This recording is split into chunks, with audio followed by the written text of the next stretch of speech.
सामान बांध लिया है, अब बताओ खाली कहाँ रहते हैं वो लोग जो कहीं के नहीं रहते। कौन मरता है मौत के हाथों, वक्त आप मार देता है। लगानी पड़ती है डुबकी उभरने से पहले, गरूब होने का मतलब ज़वाल थोड़ी है।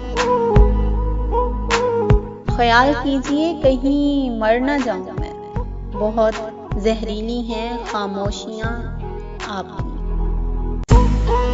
सुकून मिलता है दो लफ्ज कागज पर उतार कर, मैं चीख भी लेती हूँ और आवाज भी नहीं आती। जो तुम हो अगर मैं हो जाऊं तो दर्द से चीख उठोगे तुम। मोहब्बतों में हिसाब किताब कौन करता है, वो याद आता है और बेहिसाब आता है।